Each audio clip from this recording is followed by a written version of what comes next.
Good morning and have a nice day. स्तोत्रसंहिता 85:6.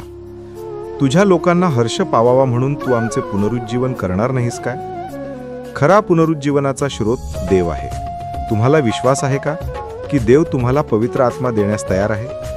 तुम्ही जिथे असाल किंवा तुमचं मन जरी कितीही मृतवत वाटत असले तरीही धीर धरा आणि त्याच्या वचनावर विश्वास ठेवा.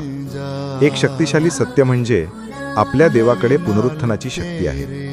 तो आपल्याला पुन्हा जगवू शकतो, आपल्या आध्यात्मिक जीवनाला पुनरुज्जीवित करू शकतो. प्रार्थना. स्वर्गीय पित्या, प्रभू, माझे जीवन पुनरुज्जीवित कर.